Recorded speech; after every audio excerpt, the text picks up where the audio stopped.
Hey guys, I think we should start. I mean, rest of the people can join in time. Yeah.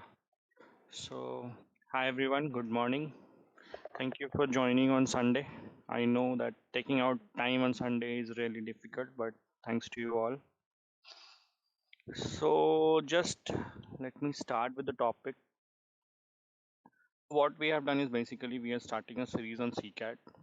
So basically, today is the first session, so we will be starting with very basics of Kubernetes. Like some of you might be already working in Kubernetes. I see somebody. Okay, I see Avikam Jha. He is at 2.0. So I think you are a Vimal sir student already, Avikam, if I'm right. So great that you're here. Uh, Apart from that, okay, I see quite a lot of people already joining. Yeah, so basically, this is a very basic session on how does Kubernetes work, what are the components of Kubernetes, the basic components. So, and gradually we will be moving to the advanced topics. Secondly, for the CCAD, you might be knowing, I'll just share my screen. You might be knowing that there is a new syllabus coming on 28th. So from 28th of September, a new syllabus is already coming. So might not be able to. So if you are starting to prepare right now and if you're giving the examination after 28, then you will have to give on the new format basically. Yeah, so that's the thing. Okay, let me just share this. I don't know how much you're able to see this. Is it visible? Can someone confirm, Hardik? Yeah, yeah, it is visible now. Okay, I just want to enlarge this. Don't know if we can do that. Okay, so if you see that this is the old syllabus, this side, and this is the new syllabus. So if you see the differences, so like the core concept remains the same, but they have changed the syllabus almost 20% of it. So if you see in Yes. application design and build, there's a new thing called define, build, and modify container images, which was not previously in CCAD exam. Then you go to application deployment, the second Hello, can topic, you hear me? which yeah, who's that? Hi, this is Jasuk. Can you zoom it a bit, that picture? You need to save it from snippet. You cannot Yeah, zoom it yeah. on snippet. Yeah. Okay. Yeah, okay, I'll just share it and share it with you. Mhm.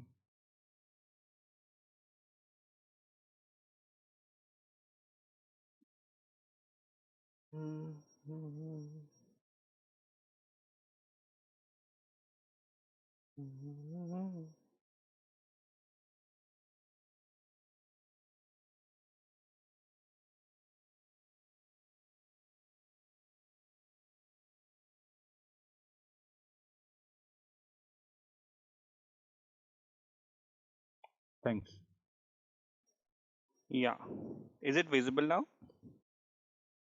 Yeah, better. Yeah, Better. Yeah. you can zoom more. Okay. I'll just zoom a bit.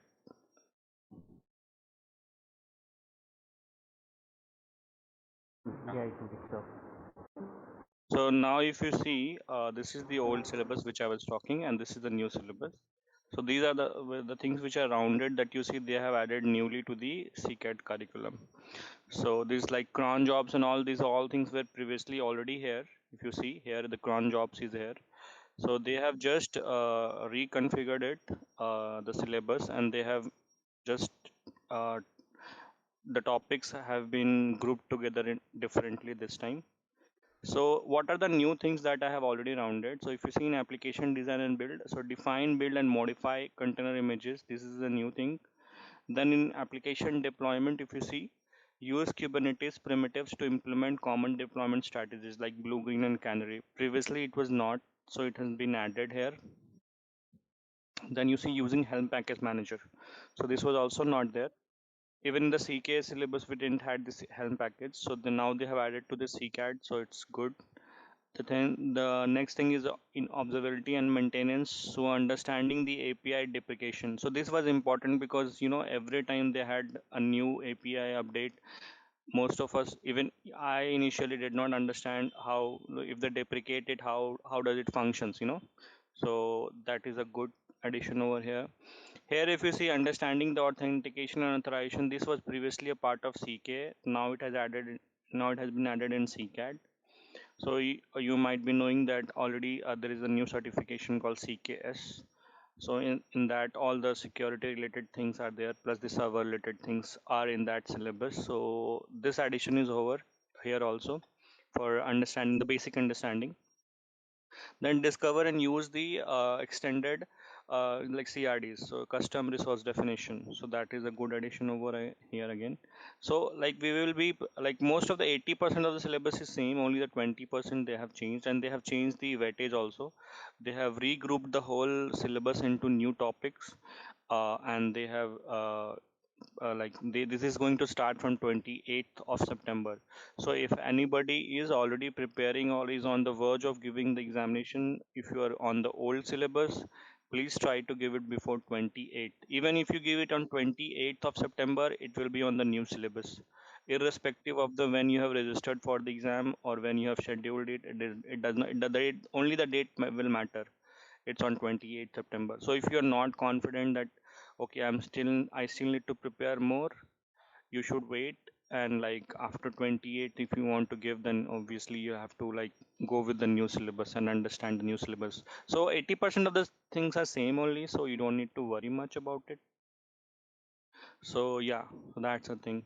So we will be updating according to it. Today I do not have my slides perfectly ready, but still we are going to start with the basics. So I will share some few things from here.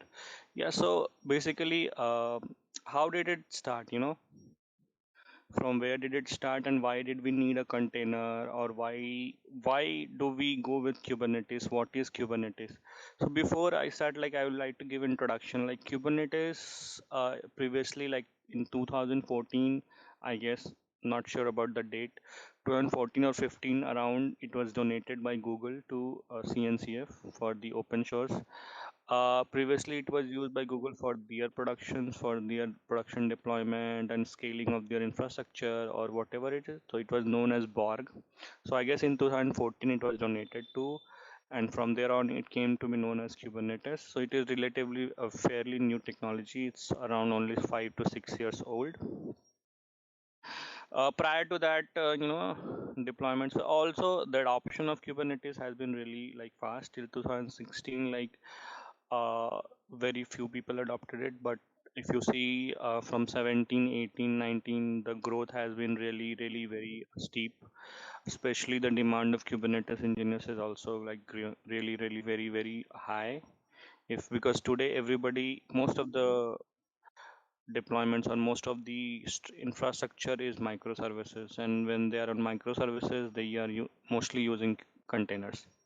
I mean, they are already always it is you will see that they will use containers, and when it comes to containers and containers management, the best tool they are using. Most of us are using Kubernetes.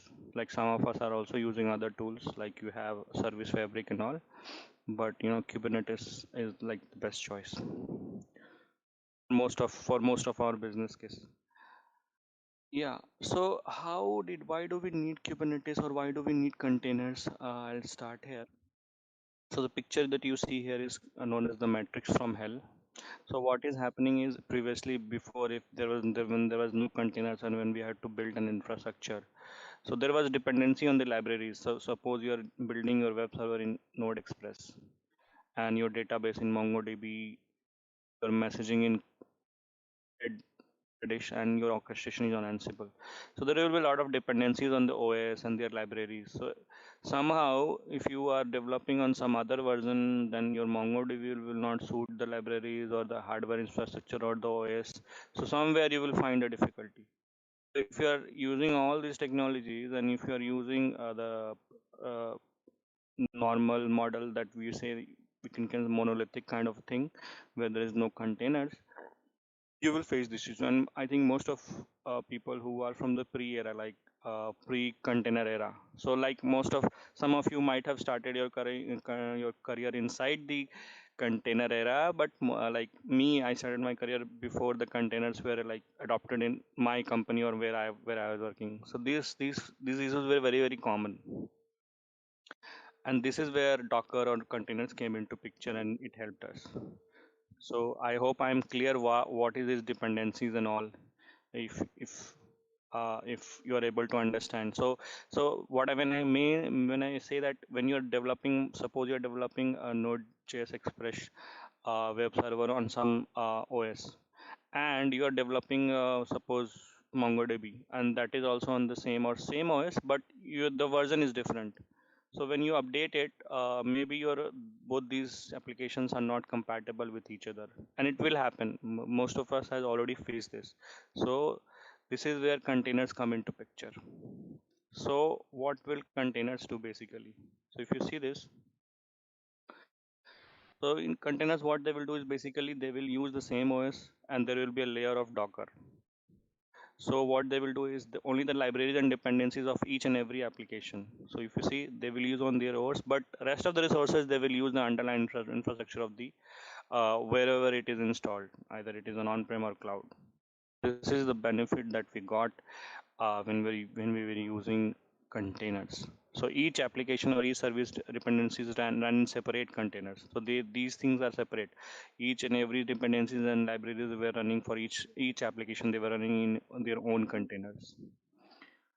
This is the benefit, and this is how Docker came into picture. Yeah.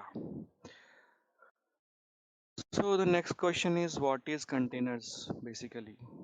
So if you see, containers are basically completely isolated environments, so that they have their own processes and service and their own network interface. So if you see here in the diagram, they have on their process networks and mounts, and out of there is a Docker layer over here, out of which on top of the OS kernel. So this is how it looks, but it also important that it is not new. Like in Linux, like Docker might be something new, but in Linux already containers existed, like LXC and LXT. If you know, if you're from Linux background, they have existed for very long time, like 10 to 10 around 10 years and more. So this is the high level how what is basically container. In the meantime, if you have any questions, you can interrupt me. Like if you have any doubts or what any questions, you can shoot it in the between only. I will just try to answer this. Yeah, so this is about operating system. So this is how operating system works. So there's an OS kernel, then you have the software, and on top of it, you have the operating system software. So we have a different software, different operating systems over here. So if you know, these Ubuntu, Fedora, then we have SUSE, and this is I think CentOS. So these are all Linux operating systems. Yeah. So this is how containers, like they will share the basically the kernel. So if you have like OS, your main OS or the infrastructure, the main OS is Ubuntu, and top of it you have a Docker layer, and then you have a different software running on each and every. So this is how it works. Each and every. So this is an Ubuntu, I guess. This is an Ubuntu software running. Then we have Fedora. Then we have CentOS and SUSE running over it. So this is how it runs. This is each and every software is running in a different container. You can see that.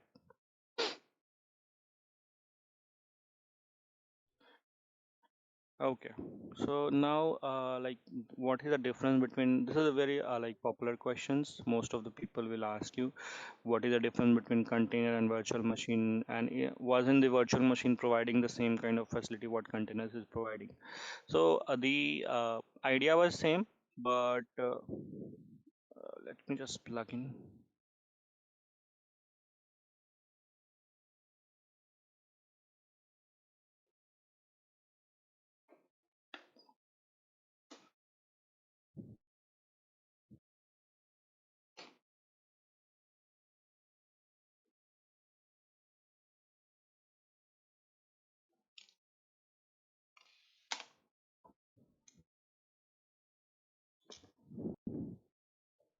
Yeah. So basically the idea was same, but the way virtual machines and containers are implemented, that is very different. So if you see in this module or in this picture, that if you see this side, it's probably a container. So you can see the difference, what it is happening. When you're using a virtual machine on top of hypervisor, you see that you have your own OS, then you have your libraries and dependencies, and then you have the application that you're trying to run. So you see how much heavy it is. It is obviously going to take a lot of your resources from the, so it is also using your OS, the underlying infrastructure. Anybody has any questions?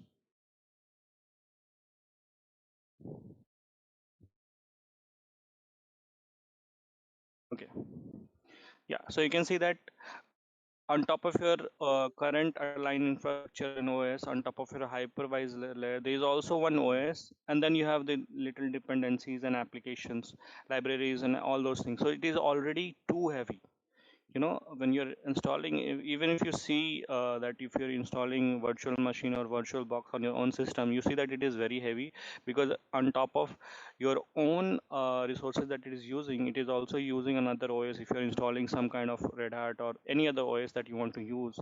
So that does not happen in containers. So containers basically works on the principle that it will share the resources. So it is sharing the same OS.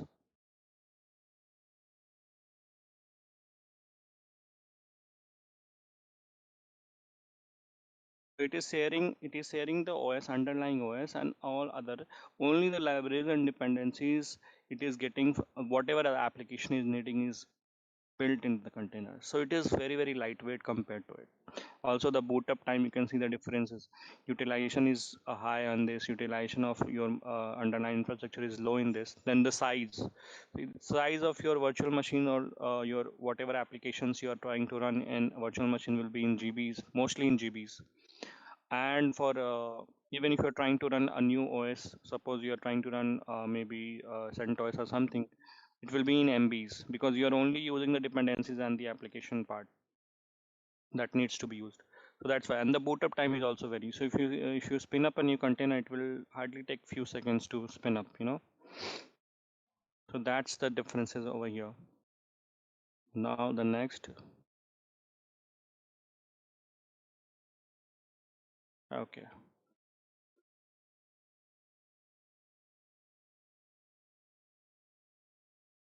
It is saying how basically container, or when you try to run a container, how it is basically run. So if you see these commands, you know, docker run Ansible, docker run MongoDB, docker run Redis.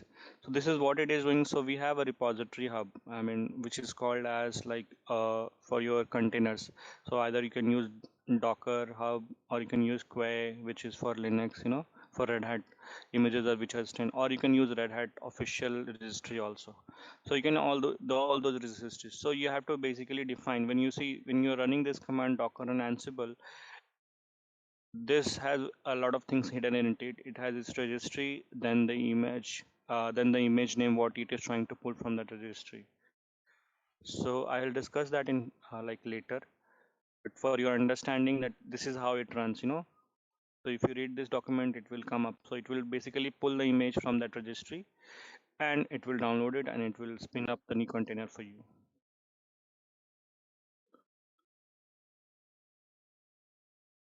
Yeah, so now the next thing is about container and what is image.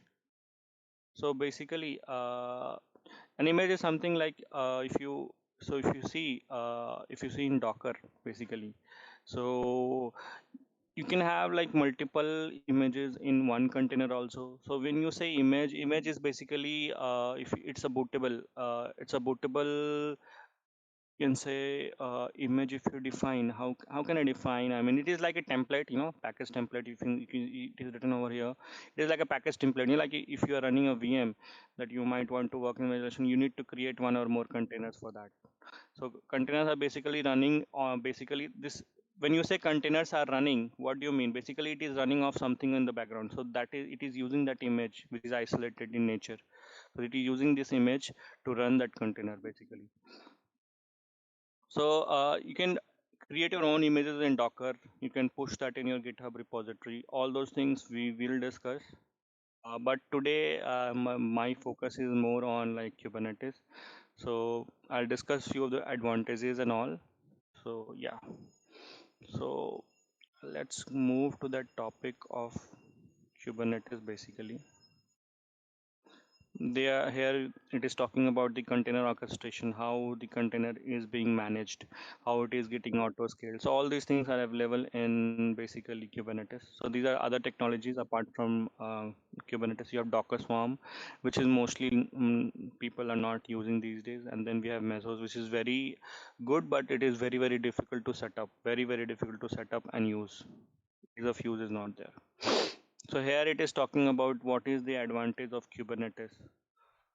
So that's so that advantage is if you see like there will be highly this is highly available as hardware film. So these are the highly available, highly scalable.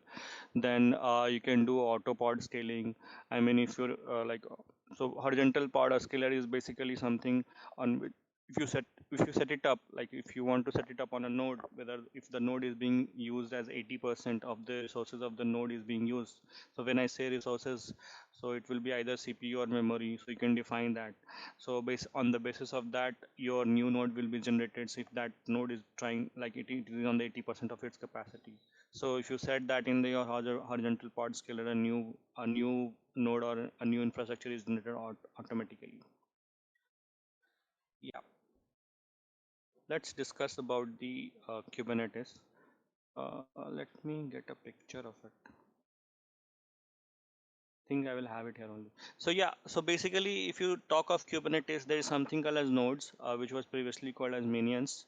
So nodes are basically these are the fundamental part of Kubernetes. So it is basically a machine. Not sorry, it's not a fundamental. Yeah, it's one of the parts. So I was talking in terms of part, but yeah, node is something like it's a virtual machine, or it can be physical or virtual both. So node is something that is, you can say, it's a hardware on top of which you can run your resources. So it is either it can be a cloud-based hardware. So if you even if it is cloud-based somewhere in a data center, it is a somewhere it is being used. It is a physical environment. But yeah, if you for us it can be either physical or virtual. So on which you can install anything. So basically this is basically where your Kubernetes is installed. So yeah. So in Kubernetes, like you have two kinds of thing. One is the master, or you can call it as control plane, and the other one is your worker machine. So basically these are the nodes. So there are two nodes that is required, like for basic minimum function. One should be your master node, so and the other should be worker node. Why two? I mean, why not we can do it in one, like your mini cube if you see, so that works on a single node. So that can be done for the like learning purpose, but when we are doing it in production, obviously you want to separate your control plane with your worker node. So what do you mean by basically control plane? I'll explain it like later, just after this. Yeah. So this is the node, and okay. So the next question is what is a cluster? So cluster is like a group of machine, and it's not only in Kubernetes. If you want to call it as a cluster, you have a group of something is called cluster. So you have clusters in stars also. So and galaxies also. So that is a different thing. But here, if you're talking in the terms of Kubernetes, uh, you have you have a group of nodes together, like it is working for the same master node, then it is, yes, it is called a cluster. Yeah, now we have a master. So you see how master, so why we call it as a master or control plane, because it is controlling all the no all these three nodes. So whatever is happening on all these two nodes is the instruction is coming from this control plane. Am I audible to all of you? I mean, if you have any questions till now. Yeah, Rahul, you are audible. Okay. So anybody has any questions or anything, you can shoot it. I know that this is very basic, but still, if somebody is starting, you can have questions and you can shoot it right away. No problem with that.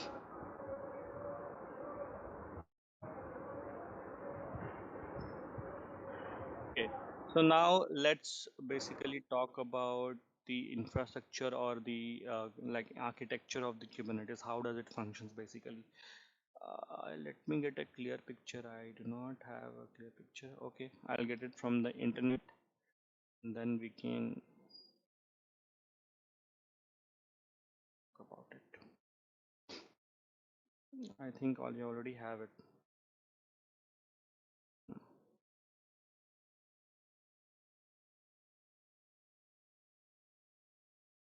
Just a second.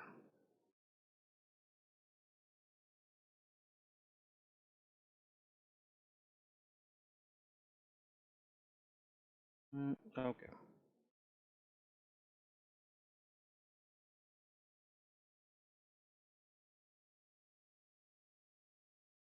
Okay. Yeah. So I want to explain you the like. So this is a very good picture because you see HCD, it is in the form of database because it is actually something which is storing all your information about status of your nodes. How so this is basically HCD is nothing but it is you can say document type of storage service. I mean storage kind of a thing. So basically it is called as the database of the Kubernetes. So where it will store your all your information in key values form. Yeah, so that is one thing. This is one of the components. So let me first talk about the components of your master node and worker node. So on master nodes, you'll find API server. So this is the Kube API server. Then you have scheduler, and then you have controller manager, which has internal components. Like there are a lot of controller managers, multiple. So we have grouped it together and called it as controller manager. And then we have etcd. Apart from that, we also have kubelet. It is not mentioned over here because in the architecture generally we do not mention that we have kubelet on master node, but we do have kubelet on master nodes also. Remember that. Yeah, so I will, and on the worker node you will basically have kubelet, kube proxy, and the your CRI environment, whatever you call it. So container runtime engine is required, which is Docker over here. So I'm not going into the details of that, under which you have pod and all, but yeah, so you need one Docker, basically one container runtime engine over here. So that is how it is. So how does it functions? How does you get information basically? So this is the picture. So when you do kubectl, as a person, when you do a kubectl, all the information will come to API server, all the requests. So kubectl is, if you know about kubectl, this is basically an API. So it is which basically does an HTTP request to the API server. So kubectl, when you do kubectl or something, create node or kubectl run something, the first of all the information will come to the API server. And suppose if you are trying to create something, suppose you're trying to create a pod or something, so your pod information, the state of the pod information will go to etcd and it will be stored over there. So suppose let's take an example of deployment. I'll talk about what is pod, what is deployment, what is all those things, but just for the understanding, just you just take an example that okay, there's something called pod or there's something called deployments or replica sets. So I'll talk of deployment. So if you are creating a new deployment, so you can create a deployment in a manifest file. Manifest file is nothing but it is just a file where you write all the configurations, how many replicas you need and what kind of pods will be there and all those things basically. So for just an example, take that we are trying to create a deployment. So when you do kubectl create and you give the deployment name and all those things, the request will come to the API server, and the state, whatever state information is there, it will get stored in the etcd. Then the scheduler and controller manager will come into picture on the basis of whatever instructions we have given in that definition file. So what your scheduler will do is basically it will pass the instruction to the API server, and if a new pod or a new deployment needs to be deployed on a particular or wherever it is, it will go to the information to the kubelet. So what is a kubelet? Kubelet is basically it is a daemon. It is which is listening all the time to the API server for any instructions. So all the kubelet in all the worker nodes will be listening to the kubelet. So the kubelet will be listening to the API server basically. Sorry. Yeah. So the API server, whenever it gives instruction, the kubelet will come into picture. It will listen and it will direct. So there are other components also that there are very like there are very like small components that come into picture. But as a whole, if you want me to ask how does it work, so kubelet, it will give instruction to kubelet, and kubelet will again, if you want a new pod or a deployment or something needs to be created on particular worker node or wherever it is, it will create that. So what is the use of this scheduler? So scheduler is basically used for scheduling. Wherever you want to schedule, whatever you want to schedule, you can schedule it. It will give instruction. The controller manager, so the controller manager has the information about replicate. So in this you have replication controller manager, the namespace controller manager, then service accounts. So all these things, again, the instruction, when you're passing the instruction for scheduling, some of the information also goes from here, and all this information will go, and it will go on a on whatever nodes it is required, because everybody is listening. This kubelet on this worker node is also listening. So if the instruction is for him, it will recognize and it will create the pods and whatever resources they are saying. If it's trying to update or delete or something, anything that is it is trying to do, it will do. So kube proxy is basically nothing but it is providing the services inside the basically the each worker node that you have. So this is how it functions. So first then instructions come from here and the API. So if you see, one noticeable thing in this is that the kubelet is only interacting with the API server. None of them other parts are speaking, directly to the worker node. All the information or all the communication is happening to the kube API server, and this is important to know. A lot many times you get asked the questions, what is the component that is talking inside, whom you are listening to, how is the worker node acting upon. So this is all happening to the API server. So that is very important. Now we will move to the next thing.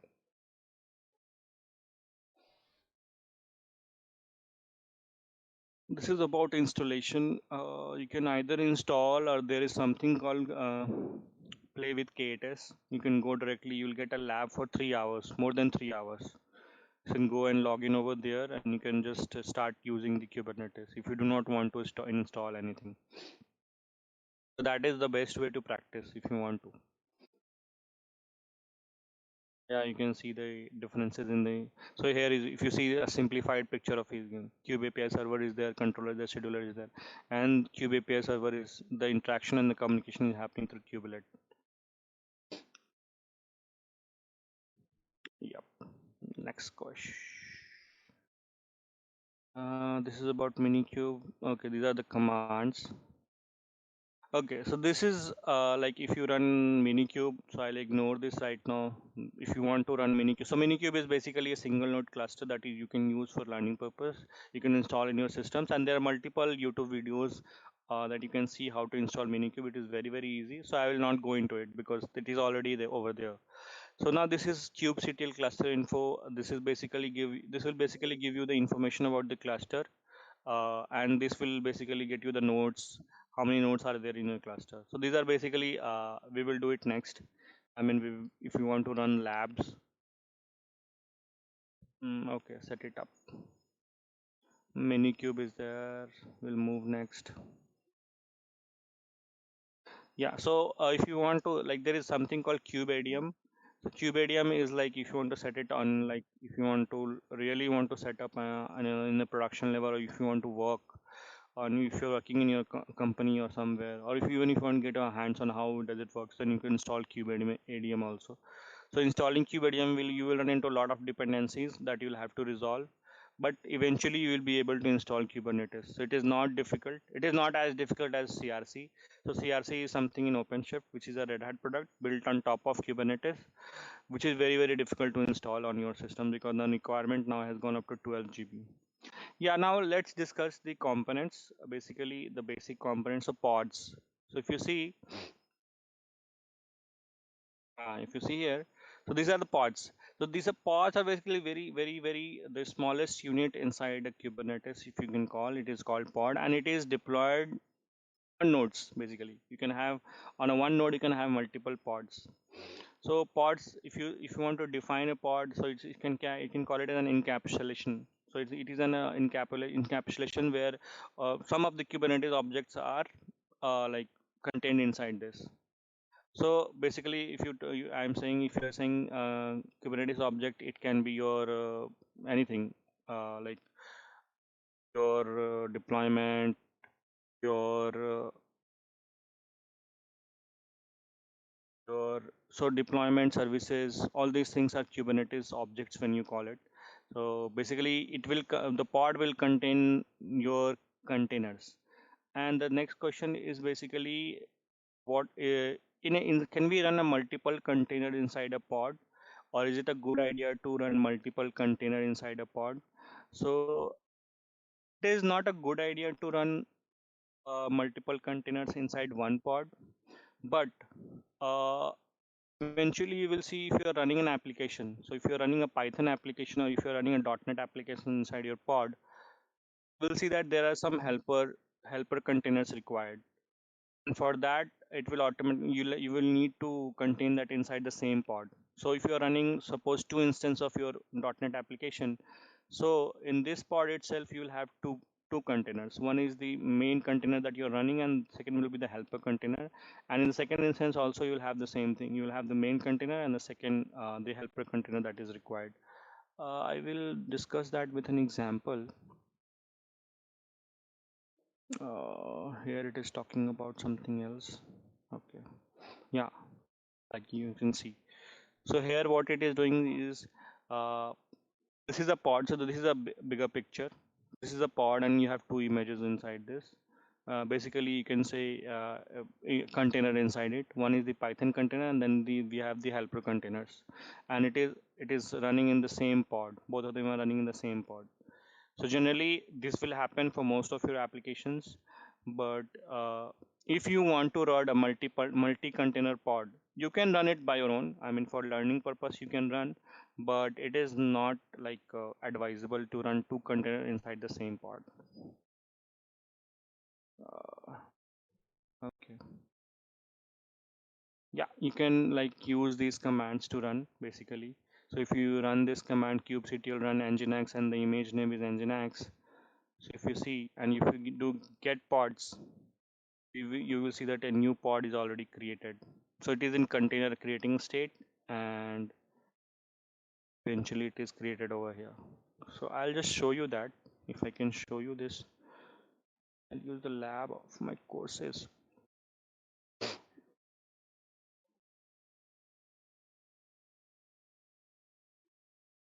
I'll be able to use with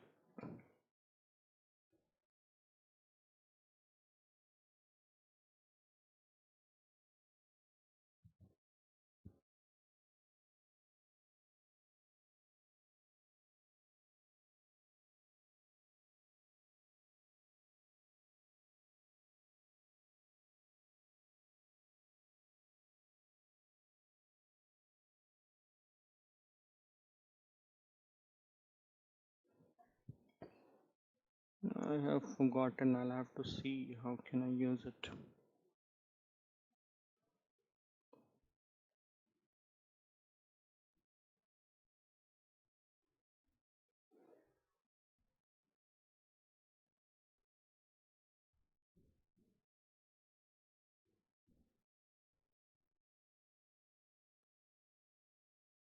I have to configure the networking for this. Okay.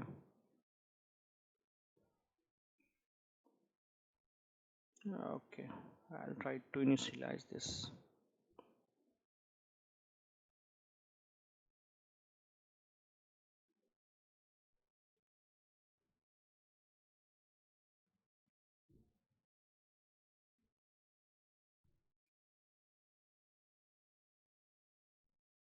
Just a second.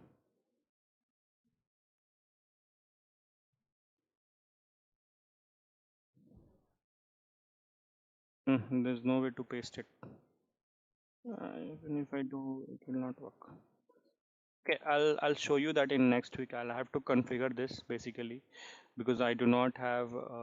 But yeah, you got the idea. I mean, you can set up your sandbox area which you'll get for 4 hours, and you do not need to install Kubernetes. You'll have to like initialize your cluster node by running all these steps.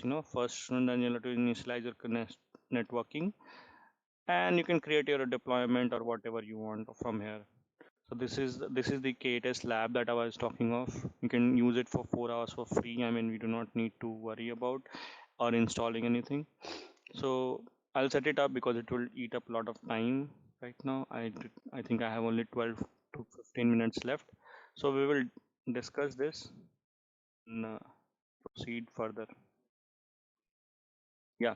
So if you do that, your so if you are running this, so you see you get pods, you're getting the pod and the pod is in running state.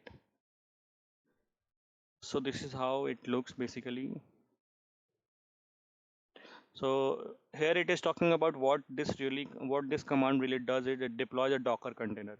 Like so it will basically what it is doing it is pulling this image. So if when you say it's how does it know that it needs to put an image from the Docker hub itself? So here if you see no this name it has the full name of this will be the first there will be a registry name and then there will be the image name and what is the version of that image. So here if you are not giving all these details it is automatically assuming that it has to go to Docker Hub registry which is already registered. I mean you have to configure at some point where you can change your registries also, you can put your private registries also, but if you do it generally when you install it it is assuming that it is going to Docker registry and plus the image version it is latest. If you do not specify it, it will pull it the latest image from here. So this is how it is working. So but what it is saying over here is basically the pod create for automatically pod creates so it first creates a pod automatically, deploys an instance of nginx Docker image, but where does it get the application image from? For that you need to specify the image name using the parameters. This application image in this case is downloaded from Docker Hub registry. So yeah, that's what I told you. Yeah, it is the same thing that is saying in this also. Again for the demo part. Okay. Now let's discuss about the manifest file, how it is working, how we are creating a pod, how we can create a pod using the manifest file. This is very light in sense. I get a proper one. Okay, no problem. I'll discuss with this only. So if you, so the best way to go to a definition of a pod, I mean, so basically there are three things that we need to define. First is the API version, then is the kind, and then is the metadata. These are the three things that you need to define in any of the Kubernetes object that you're trying to define in in terms of YAML file.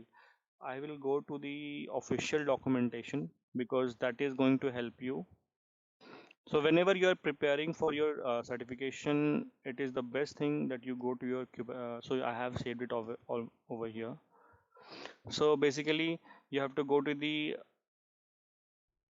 official documentation page because you cannot whenever if you're giving the exam also this tab can be opened by you. You can open the tab and you can copy the definition of the files of the objects, whatever object you're trying to create, because it is not possible for you to like write all those in the exam because the exam has only 2 hours and you have to create so many files. This is there's a pod definition file I want to go.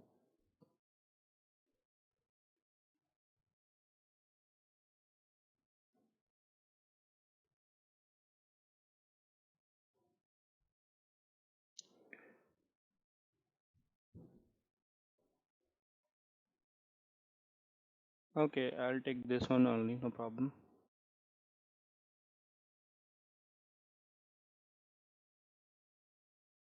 Don't want you to concentrate on all these things.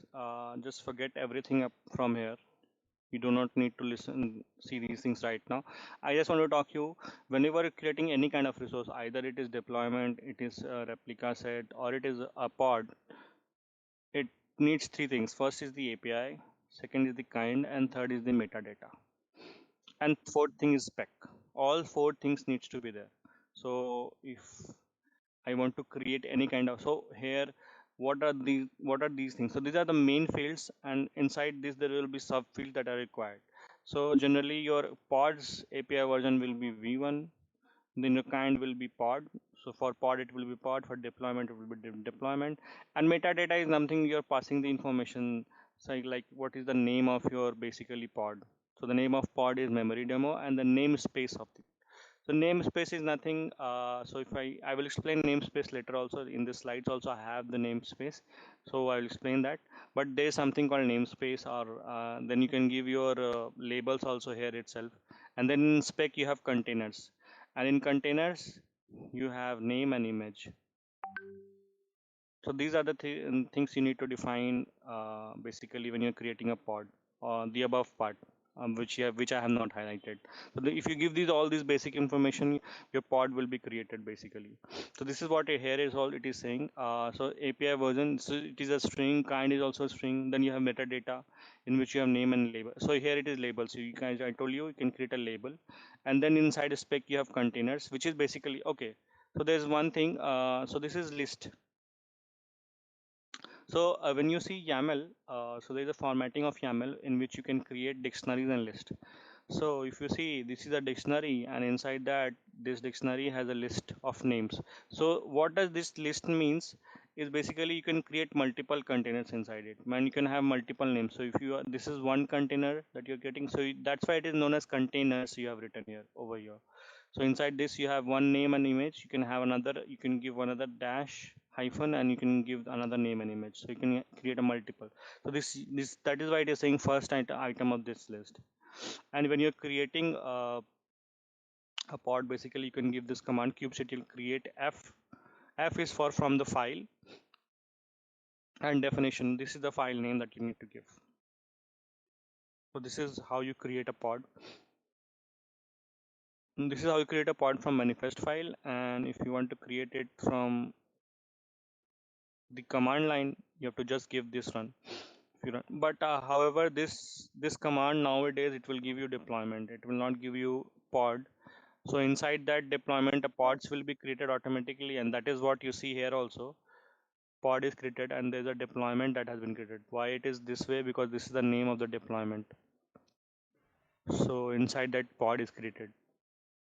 So this is the like command line, or you can say not like if you want to give it directly, direct. This is not a declarative way to create. So generally in production or in whenever you're working in a company, you will not use this way because this is not a declarative way. You always want to have a backup. So if you create a definition file, you will always have a backup of everything. So if everything is done through definitions file when you're working. But yeah, for the exam, both are important. Sometimes you need to create definition file. So every time, most of the times you will need to create definition file until and unless you're very much sure that you want to use this. But yeah, your command line should be very like you should be very good in your command line way of in creating your resources, because they're where you save time. Yeah, now this is the commands how to get pods. Then one command is that describe pod. So describe pod will give you all the details of your containers, basically whatever pod you have created. So if you see here, you have name, namespace, on what node it is installed, what was the start time of this, then you have the label, then you have containers. The Nginx container is running in this, and then you have conditions, and then you have events. These events are important for, so suppose if pod is crashing or it is not starting, you can look at these events before looking into the logs. So there is another command which is called kubectl logs, and the pod name you give, all your logs will be displayed what is happening inside that pod. Okay, tips and tricks. Okay, that is different. Yeah. Now the next thing we are talking of is replication controller. So this is an old thing, replication controller. We should discuss about replica sets, which is both again same. Replication controller and replica sets are the same thing, but you have a small difference that I'll share. Yeah, why do we need a replication controller is basically for the higher availability. Now, replication controller, what it will do is basically it will always maintain the number of pods, I guess. So what is replica and why do we need a replication controller? So when we go to the first scenario where we have only one pod running, and if it fails sometimes, the end user will be no longer able to access the application. Now to prevent that, we will create a multiple or we will create an observer which maintains the state of the pod. Like if there are two pods running, it will be always two pods running, and for that we will use replication controller. So does that mean you can't use a replication controller if you have planned to have a single pod? No, even if you have a single pod and if it is failing, this replication control will automatically bring it up, and if it will fail, I mean, it will help you from the end user from not having like having a downtime, and the application is not worrying. So that's the thing. Load balancing and scaling. Okay. So yeah, this can be like another reason why we use load balancing and scaling. I mean, we use replication controller where it can be used for balancing the loads. So what do you mean by like balancing a load? I mean, obviously, if you have, suppose the number of users initially were two, and we had two pods running for us. So yeah, it was basically at the same time it is trying to give a request. Obviously, it has capacity to handle both the people, both the users. But now the number of users become four, and it does not have the capacity to serve four people, or even if they are not having the capacity to run. So suppose that a pod is having a capacity to like at one time it will be able to serve only one request, although it does not happen in an actual life that way. It can serve multiple requests, but for this example, if you want to understand, like it can serve only one person, or one pod can only serve one request at a time. So if a person is sending a request and if the other person is also sending a request, so it will be redirected to this pod. Now if four people are sending a request at one time, then how it will happen? The pod will not be able to take the request, and it has to wait. The people will have to wait, hence there will be a lag time, it will keep refreshing. It will not get any answer from the server. So for that, we need, in that case also, we can use replication controller. As soon as the number of users increases, you can increase this additional pods. Now I was talking about the replica set, so why we are having two things. Both are similar and both have the same purpose, but they are not actually the same. Basically, I told you it is the older technology. Now everything is being used under replica set. So here also it is saying that replica set is the new way of recommended of setting up the replication. However, whatever we have discussed in the previous slide will be applicable to both the technologies. So why we need replica set when we have already had replication controller? Yeah. So here is an example. Why do we need it? Yeah, so this is the definition file. First, we will go to the definition file of replication controller. So if you see, four things are here. First, we will define the four things. First is API version, kind, metadata, and spec. Now we will go into details. So for API version is v1, then kind is replication controller. Inside the metadata, we'll have name and labels. Then inside the labels, we'll define whatever label is required. And inside the spec, here you see there is nothing called as containers or something. This templating something. Now, what is this template is basically, this will include the pod definition file. So whole of this template, under this template will come in the pod definition file. And in last, if you see, there is something called replicas. So three replicas will be created by this. So this whole definition file needs to come here. This whole template, when it is calling a template, it is calling a template of this pod definition file. So it will create three replicas of this pod. And now one thing you want to see is they have mentioned the label as same as what they have mentioned inside a pod. Now why this is important? So there are two things, whenever you're creating a pod, suppose you have already created a pod and you have not created a replication controller for it. Now you want to bring that pod inside the control of this replication controller. How will you do it? How will this replication controller recognize that it has to control that pod? It has to maintain that definition on that the state of that pod. That is done through your replication, through your labels basically. So if you give the label of that pod to the replication controller, and all the pods which has the same label will be controlled by this replication controller. Number, it can be number, can be very different. So does that mean whatever I'm trying to say is, does a replication controller controls a pod which is outside of its definition file? Yes, it can do that, because the ultimate purpose of replication controller is to maintain the state of a pod. So either it is created inside the definition file of a replication controller or not. If the labels are matching, it will control that.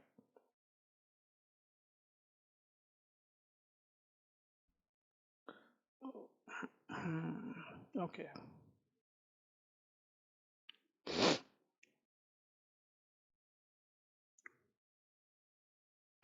So this is replica set. Again, if you see here, it is the same as replication controller, same files, except that you see there is a new field that has been added, which is called selector, which has match labels type front end.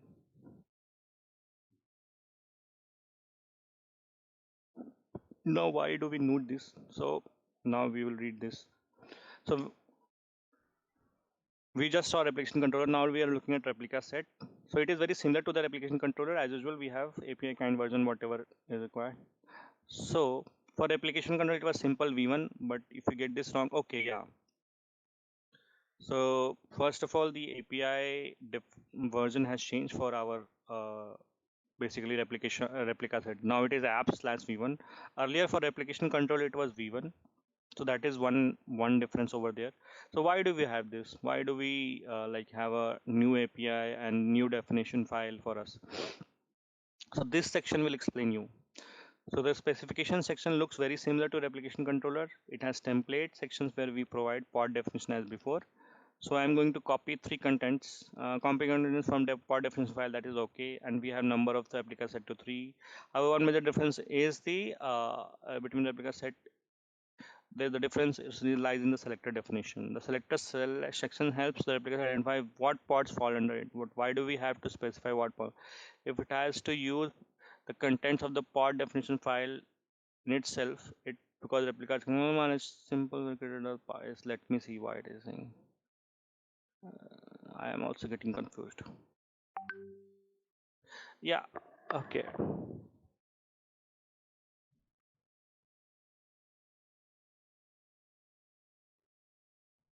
Okay. I think I got. Did I send the wrong information?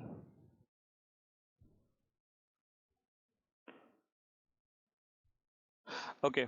Sorry. I think I just said you the information pre-hand only. Okay. I'll explain what I did basically.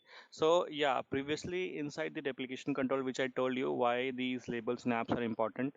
So what I messed up is basically I messed up the concept of replica set and replication controller together. So what I meant basically is these labels and apps are to identify the pod that needs to fall under it. But earlier when we were using replication controller, what happened is basically only those pods were controlled by replication controller which were falling under the definition file. I mean, they were only using the labels, this labels and apps, these labels and apps. But so some pods which are created outside the scope of this definition, and it has this definition, this app, basically this label, and we wanted to control that also with this replication controller. Then we created a new resource type which is called replica set, and we defined a match label type. So earlier this match label type was not there, so that's why we didn't had that facility of controlling a pod which is outside the scope of this definition file. So now we got that, basically we got that facility now, and we do it by using the match labels and type front end. So any pod that has the labels as front end will be controlled by this replica set. So now why we are studying all these replica sets and definitions and deployments? The reason why we are studying is because these all basics will come into picture when you're going for the exam, and you will not be asked to create a replica set for sure in the exam. But yeah, for the understanding, obviously you will require, like if you're trying to create a deployment, you will see that inside that you will see that you have replica set, you have a pod, and your pod is having some issues, or there's something that you want to do inside a pod, then you'll have to change the deployment, and automatically your replica set will be changed and your pod will be changed. This is how it functions. Now the next topic that I want to go is deployment. So this is how it looks basically. Now if you see, it is controlling all the pods which has tier front end. Suppose if you see this is labels and selectors. Whichever is having the match labels as tier front end, it is trying to control. Now all the pods were not created in the definition file of the replica set, but it is trying to control all the pods which is having the same labels. Now that's how it works. Second concept is of scaling, and if you want to scale a replica, so this scaling concept will work for deployment also the same way.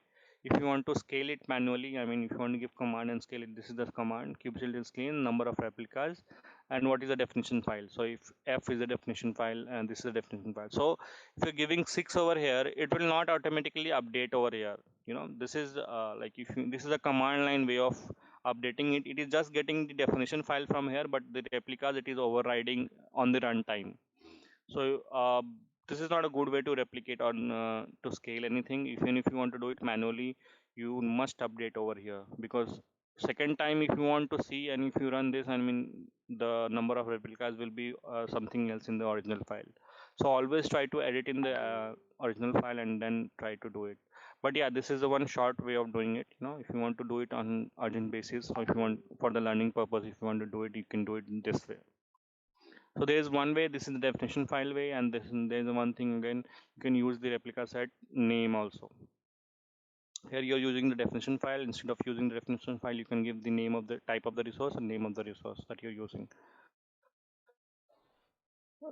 Yeah, now these are the commands that you need to use for creating get, delete, replace. So what do you mean by replace? What do you mean by replace F definition file?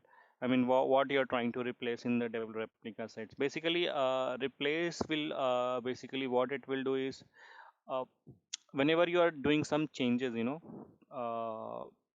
like you suppose you have done some changes in your file. So you can use apply over there, like kubectl apply f definition f replica set, or you can use this command as replace f. So it will create a new definition file according to your whatever definition has changed.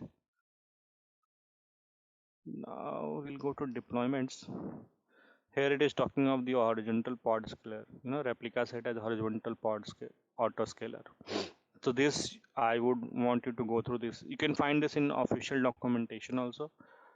I'll just give you the ping. So this is how like we try to define it when we are using it in our projects. So I think we have already crossed the time. Uh,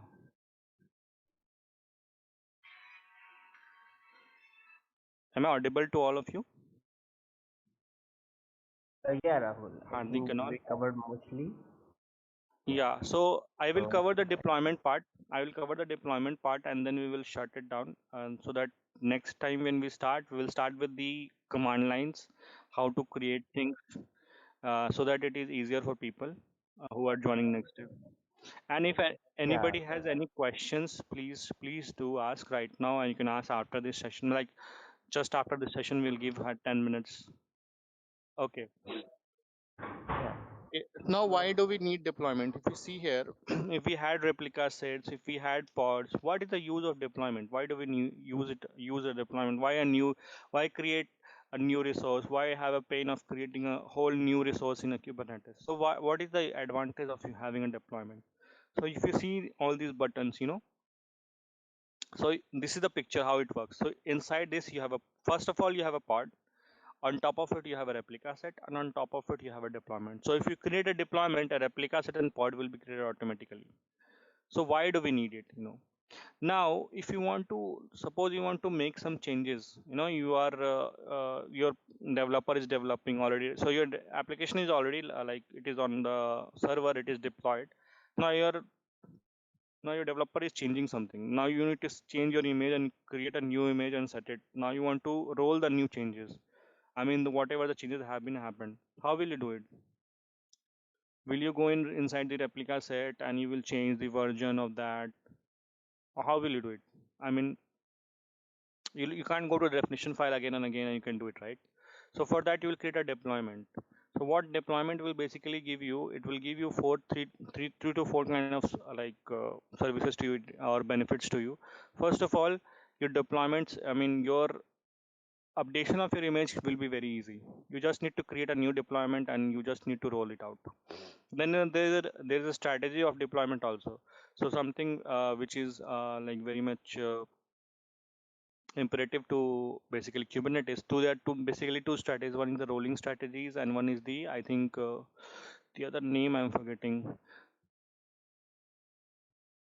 So it is called, I think I just forgot. Yeah. So now rolling is the, I already told, rolling is the like default one, and the other one, what is the name of the other one that I forgot basically. So I'll tell you the functionality. And if I get to remember the name, I'll tell you. So rolling update is basically it will roll down the. So first of all, what it will do, if you're seeing this pod, it will shut down this pod. Before shutting down this pod, it will create a new pod over here, and with the new image. And as soon as this new pod is created, this pod will be shut down. So your traffic is still coming to these pods, you know, the older pods, and to the new pod also, until unless it is up and running. So whenever your end user, suppose here is one end, so this is an end user that is coming to your application.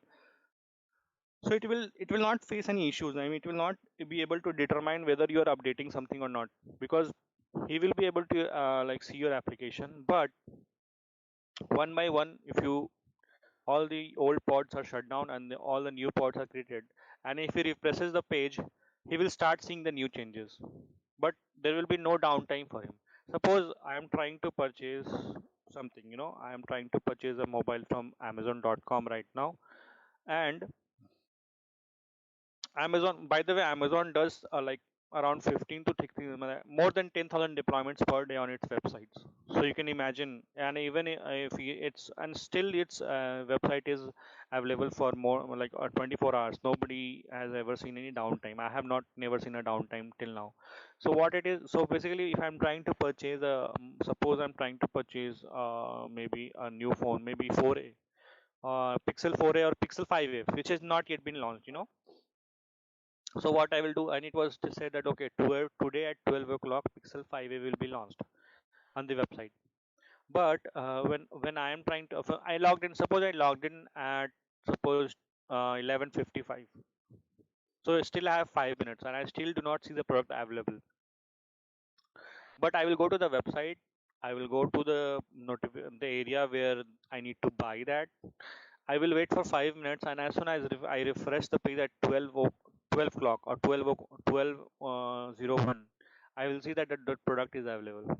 So for me, at the end time, I did not face any issues. The website was available for me, the product was not, because product was being updated. So that is how it functions.